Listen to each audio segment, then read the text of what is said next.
Well, there we are.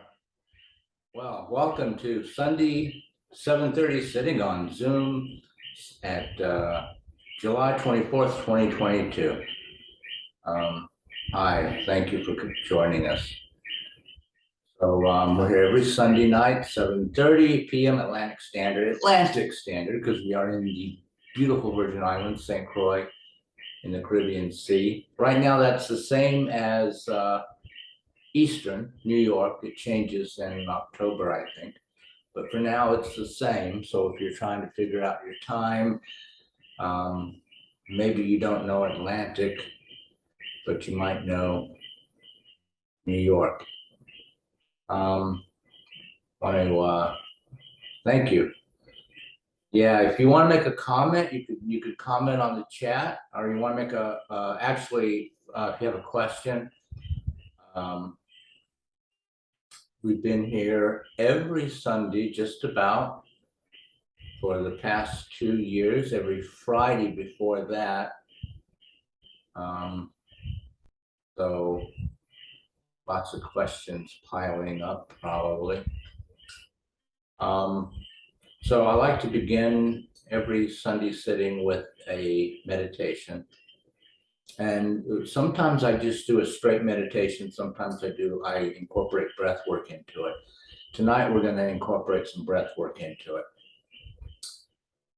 So let me kind of give you the instructions on the breath work. Some of the people here have done this plenty of times and don't really need the instructions, but it never hurts to come at things with beginner's mind. Act like you're hearing the instructions for the first time, and you might pick up something that you have not heretofore noticed. So we're going to be doing tonight, the breathwork part of the meditation is going to be 20 connected breaths. So 20 connected breaths. It's called connected because you are connecting the inhale with the exhale. And then you connect the exhale to the inhale. So there's no pausing between breaths. So I recommend that you don't even think of it in your head as inhale and exhale. Think of it as a circle, one continuous breath, and you're breathing around the circle without stopping. It's just one continuous breath. The inhale goes into the exhale goes into the inhale becomes the exhale becomes the inhale, and so on. You're going to be breathing in and out through the nose, not through the mouth. So you breathe in and out through the nose. The inhale is active, not forced or stressed or strained, but not relaxed like you're going to sleep either. Active. The exhale, you just relax. You don't do anything on the exhale. You just relax and let your exhale fall out. You don't push it out, force it out, and you don't slow it down or withhold it by clenching. A lot of us clench on the exhale, trying to let it out slowly. And that's because of our childhood conditioning from our parents and school teachers to be quiet. So we learned as children to not be noisy breathers. And a lot of times an exhale will make noise if you just let it fall out. So you kept it as a child, you learned to hold on to it and let it out slowly so that it would be quiet. So for that reason, a lot of people have a tendency to clench on the exhale. You don't want to do that. You just want to completely relax. And if your exhale makes noise, that's fine. It's also fine if it doesn't make noise. Not everyone has a noisy exhale. It kind of depends on the shape of your rib cage, mainly. So some people are just naturally quiet breathers. So if your exhale is nice and quiet, that's fine, as long as it's not because you are doing something artificial to it. So the way to know that you're not doing anything artificial to it is to just relax and just let it fall out naturally and spontaneously. As soon as the exhale is complete, you immediately take the next inhale. So it's 20 connected breaths because, well, it's really a set of 5, and we repeat it 4 times for a total of 20. And so the set of 5 is the first 4 breaths are as deep as you can. I'm sorry, the first 4 breaths are as fast as you can, and the 5th breath is as deep as you can. So 4 fast breaths and then 1 deep breath. And there's a warm-up effect to it. You'll probably notice that your last set of 5, 15 through 20, those 4 fast breaths will be faster than your first 4 breaths were. And that 5th deep breath, the 20th breath, will be probably deeper than your 5th breath was. And so that also gives you a clue on how to not lose your place. Every 5th breath is the deep one. So the deep breaths are 5, 10, 15, 20. So if you're on the multiple of 5, you know it's supposed to be a deep breath. Otherwise, it's a fast breath. And so every 5th breath, when you take your deep breath, you can stick out a finger. And when you have 4 fingers out, you know you've done 20. So that's how you keep track. So I'll demonstrate.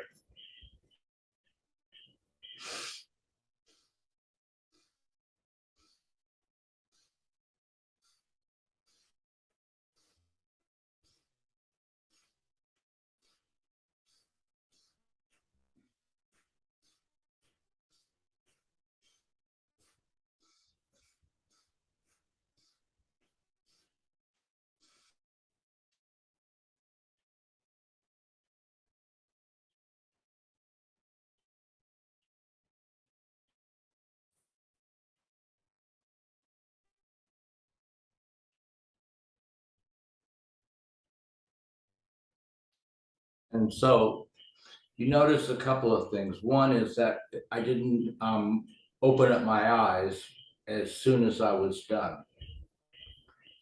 After I finished the 20 connected breaths, I rested in that state of consciousness and just placed my awareness on what was going on within my body and my mind.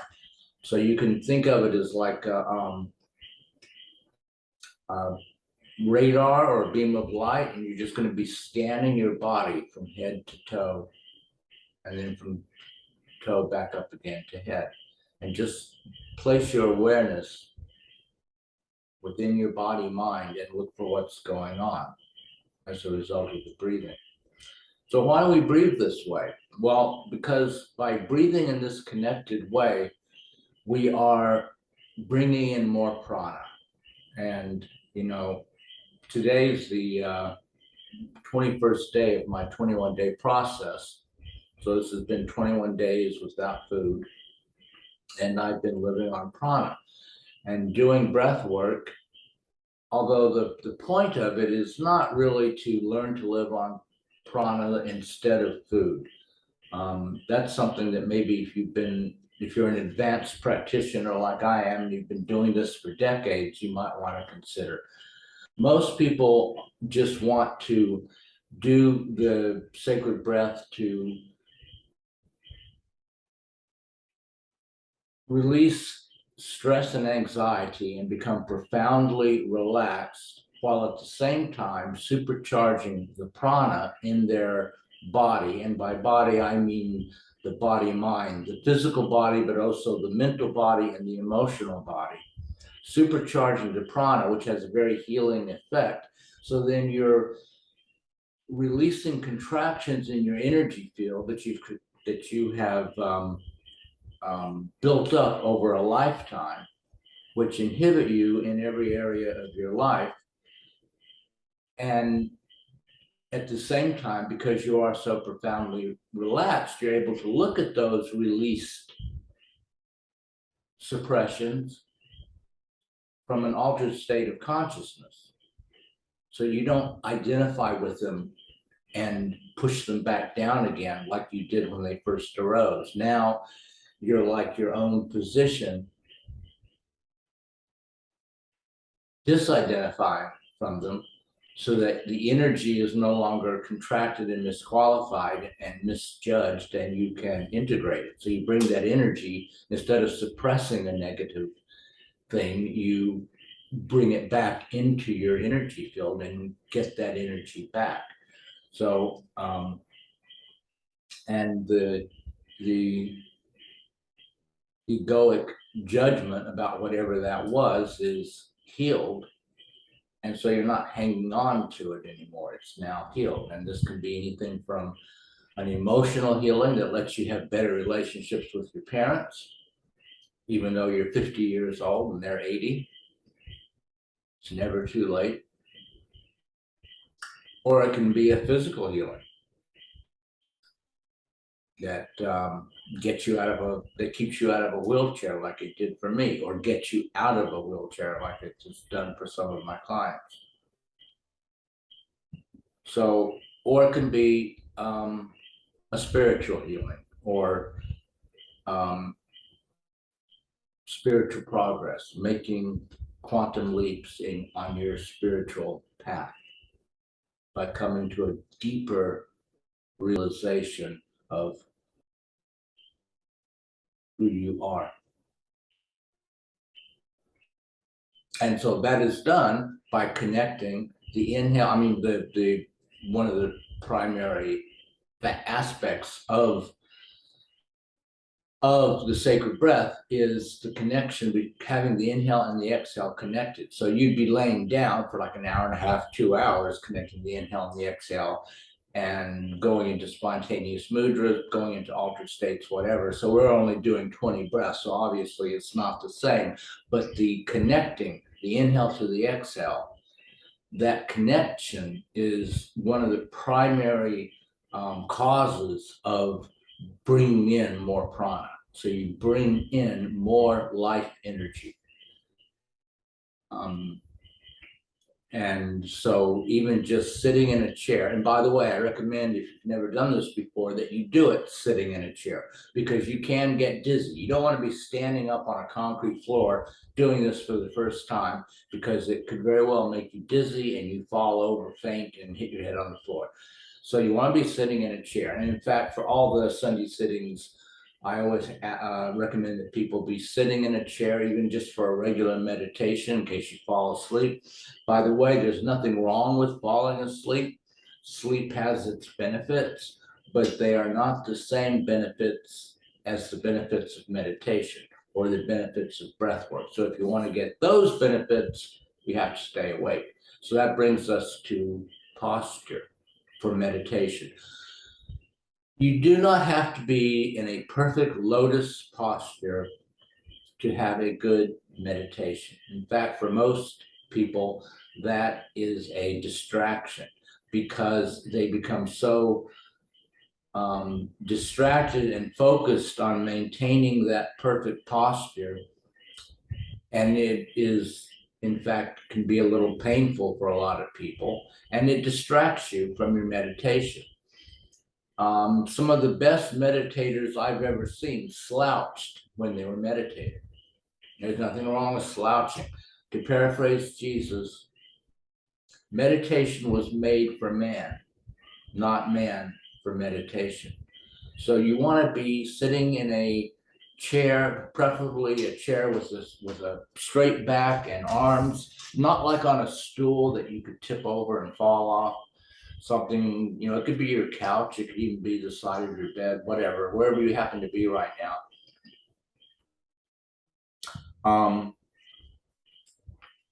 You want to be comfortable enough that your physical body is not distracting you from your meditation, but not so comfortable that you fall asleep while meditating. So ideally, you want your back to be straight with your chakras, your spinal column aligned so that the energy can flow freely. legs and feet flat, legs uncrossed, feet flat on the floor. If you feel the need to cross your legs, don't cross them at the knees, cross them at the ankles. Crossing them at the knees cuts off the energy flow. Crossing them at the ankles will keep the energy trapped within you and allow it to circulate. Ideally, you don't have your legs crossed at all. But if you feel like you really need to cross your legs, your body probably wants you to cross them at the ankles.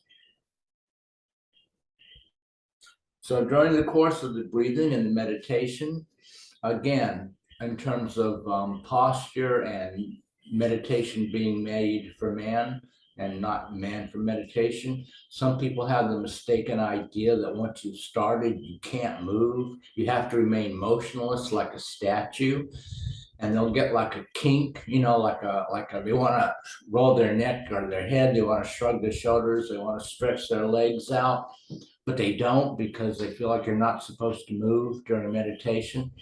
So, yeah, eventually, and even for beginners, during the first session, eventually you want to, try not moving and just meditate through that.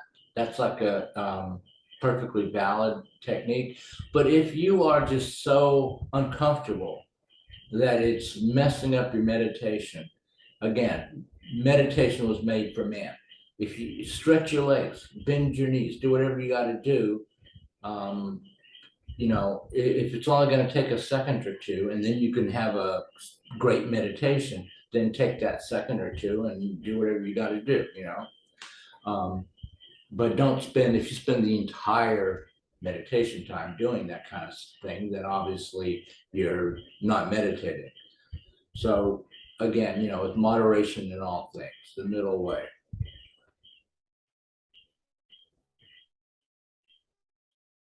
So the way we always begin the meditations is I ring the gong 3 times, and then we take 3 deep cleansing breaths. And these are like sighs of relief. So they look like this. And you can even vocalize, as people often do, in actual sighs of relief.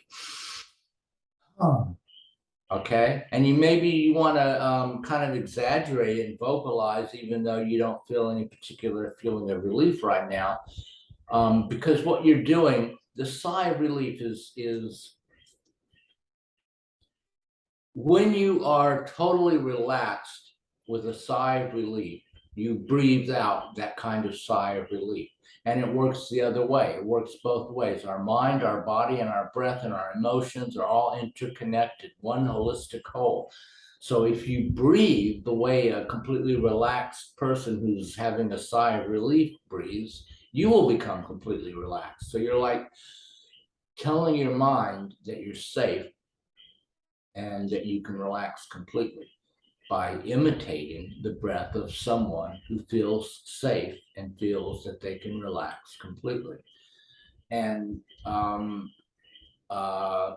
you can really drive that message home to your mind if you kind of exaggerate it. Like, oh.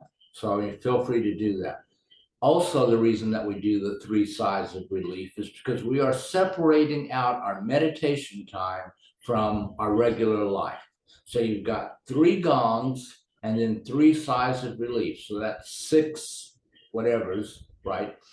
On separating the meditation period from whatever was happening before.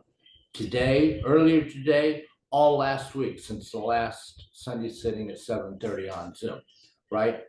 You're leaving all that behind. You don't bring that in with you to the meditation hall. A lot of times, if you've ever been for a formal meditation sitting in like an official meditation hall, they always have you stack your shoes outside the door. A lot of the places will have the little shoe racks. And then when you go back outside, when you go to go home, it's always Question is, are you going to be able to find your shoes? You're going to be going home with somebody else's shoes,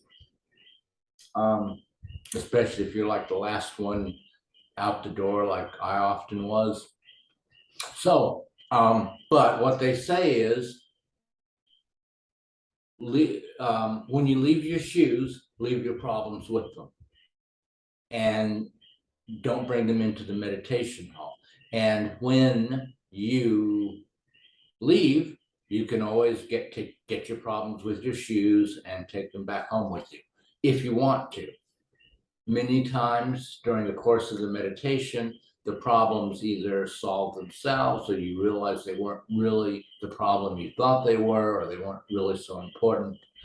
But if you, the point is don't be like trying to figure out the solution to your problem during the meditation. Leave the meditation outside the hall with your shoes, or back behind the 3 gongs and the 3 sighs of relief.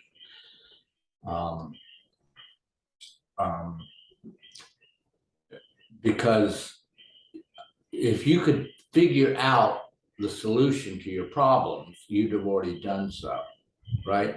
So you think you can figure out your solutions, but actually you probably don't even know what the problem is. And the thinking mind will grab that like a dog with the bone and won't let it go. So if you still the thinking mind through the process of breath work and meditation, oftentimes the problems solve themselves as you come to it with a completely different consciousness. So you don't want to bring the problem in with you and stay in that state of consciousness, because that already hasn't worked. So try something else. And then when the meditation is complete, I'll ring the gong again so that you don't have to worry about keeping an eye on the clock.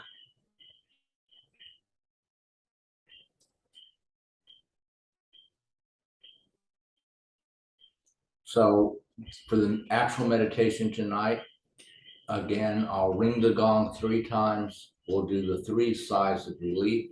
Then we'll do the 20 connected breaths, which is 4 breaths as fast as you can, the 5th breath as deep as you can, active inhale, relaxed exhale. After the 20th breath, keep your eyes closed and rest within the awareness of your body mind. Scan your body mind from head to toe, back from toe back up to head, from head back down to toe, toes back up to head, and down again to the feet. We'll do that 3 times.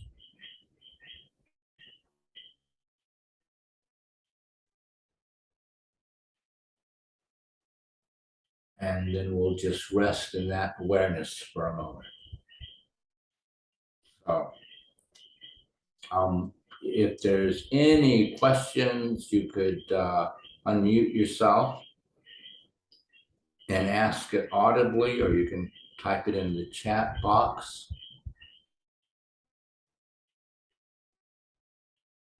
If you are on a computer, laptop, desktop, whatever, it's probably at the bottom. If you're on a phone, it's probably either down the left-hand side or the right-hand side. Okay. So we'll begin. It is 7:55, so I think we'll meditate until 8:15, 20 minutes.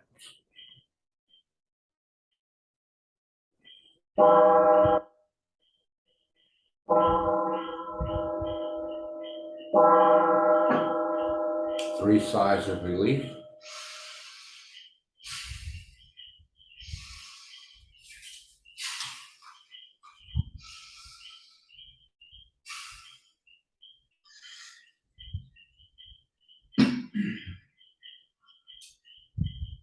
And now the 20 connected breaths, 4 fast, 1 deep, repeated 4 times.